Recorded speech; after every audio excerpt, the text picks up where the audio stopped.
Hey, this is Calvin with AsItIs podcast number 12.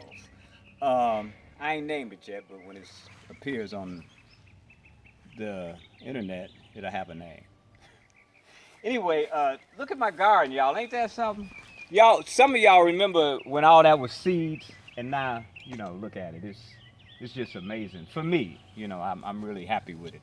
And I want to, like I said the last podcast, I really want to continue talking about something that we brought up the last time in terms of what it is that we need to do about our world situation. But I'm going to use this as an analogy to kind of address that.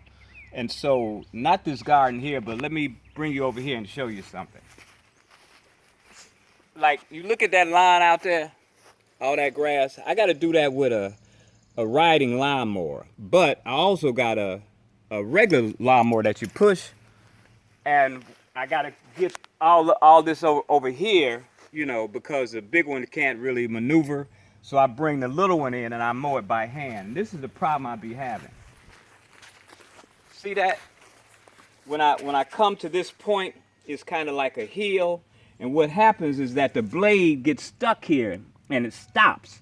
And so in mowing this, I gotta lift it up and then ease it down so it'll get the grass without stopping the lawnmower from performing it, which is also going to damage the blade mechanism, because if it keeps hitting that and stopping, it's definitely damaging it. So let me show you what I did.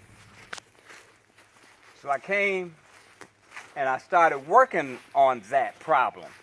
And as you can see, I dug up that mound, and that what you see in there is grass seeds. So I'm planting grass there. And then there's another little mound over here that was a mound, rather, and I dug that up and planted grass seeds.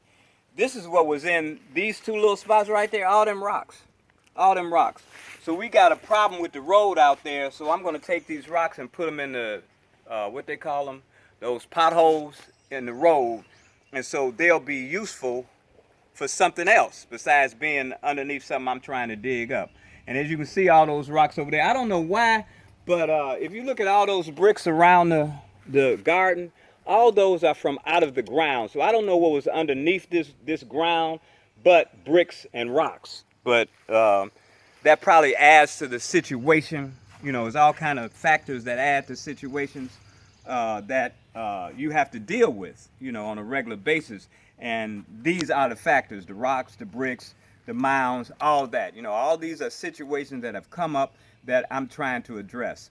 And the reason I'm bringing that up is because we have a situation that we all need to address. That situation being racism. And people want to deny it. They want to act like it don't exist no more. But we know now, and it's coming really more and more clear, that it does exist. And it's increasing in some arenas. And so how do we address it? I spoke to it last week and saying everybody got to do something, and that's still the case. Everybody got to do something.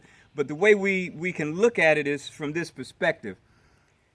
Racism been here for a long time. Like I said before, it started probably in the late 1400s, early 1500s, or maybe early 1400s. I'm not really positive, but it started around the 1400s. And the reason being, as I say it, is because white people wanted to justify slavery. And so by making us inferior, or letting it be known to other people that they felt, not that they felt, that they knew we were inferior, caused racism. And then they were able to perpetrate, their ideal, which is, having something that people can consume and they can make more money. At the time, that was cotton, it was sugar cane, other things of that nature. And today, it's still the same principle, because there's a lot of people in penitentiary who are still working slave labor and not really getting paid for it. So these things are continuing. Racism is continuing.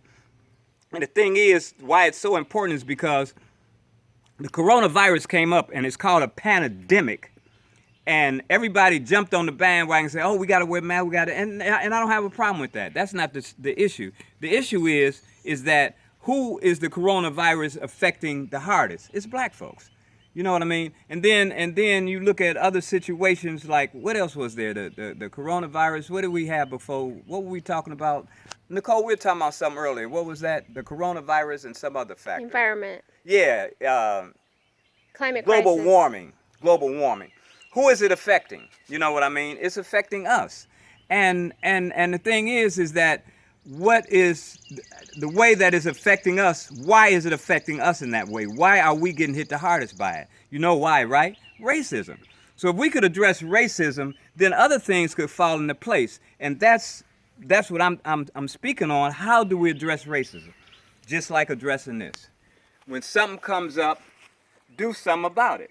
You're in a conversation, you're a white man talking to another white man, and he says, yeah, man, them niggas. He said, hey, man, hold up. Let's kind of like freeze these niggas stuff. You know, let's talk about why we call them niggas. Let's talk about some things that we can do to, kind of avert the problem, because what we have to understand is that it's hitting niggas now. You know, niggas are being affected now, but you're going to be affected later. We got a problem in Chicago with the Latin Kings and the disciples, and now it's really that's how the story went. It was the Latin Kings against the disciples, but really it's Puerto Ricans and Mexicans against black people. And the Puerto Ricans are saying, we don't want black people coming into our neighborhood, tearing it up and all that thing, because they believe that the problems that are happening all over the country in terms of rioting and looting and that kind of thing are started by black people. And they don't understand that white people, extremists are doing that and participating in it. When you look at the film, it ain't just black people in and out of them stores. It's white people, it's Mexican people, it's Puerto Rican, and we have to understand that you are going to fight against black people. You don't want black people in your neighborhood, so you're snatching them out of cars, you're beating them up, throwing bricks at them and that kind of thing because you don't want them in your neighborhood. But guess what? When you get through with what you're doing and there's fighting Mexicans against blacks and Puerto Ricans against blacks and that kind of thing, guess who's gonna be hurt? Mexicans, Puerto Ricans, and blacks. That's who's gonna fall. And the police don't even come around. Why should they? Why should they risk their lives and y'all are gonna kill each other? So we'll just wait till y'all get through killing each other, and then we'll come back in and we'll allow racism to permeate, our minds again, because we now have a proof that minority people are problems. And so we're helping to create that, not to create it, but to sustain that idea about racism. So let's start looking at that, y'all. And early on, I addressed white people, and as I said, it's little things you can do. When you see something going on in your arena, in your world, that's a problem, you got to address it. Address it right away, and it can start with little things, because I got all that stuff out there. I'm planning on putting grass. I want this to look really, really nice. You know what I'm saying? And so I got to do little stuff like that, get these patches and fix them up. It might take me 20 years, to straighten all this out. It might take 20 years, but I'm willing to spend my time a little bit at a time to at least start addressing the problem. So that's I'm imploring everybody, understand, we can resolve this problem. We really can. And it needs to begin with the fact that we're all in this together. Because if black people are being targeted now, then you're next. And don't think that the color of your skin is going to prevent the people who are bent on ruling the world, on controlling the world. They're going to let you have your way. They're not going to do it. You're going to be in the same situation we're in right now if you don't do something about it right now. So everybody, do your little part. And black folks, I ain't left y'all out. We got work to do as well. We need to come together. This is my t-shirt, y'all. 71st birthday. My sister Pat had our niece Dee Dee and her daughter Patricia, to do this, to put this together. My picture all over it, y'all. Look at that. That's me. And what does that say?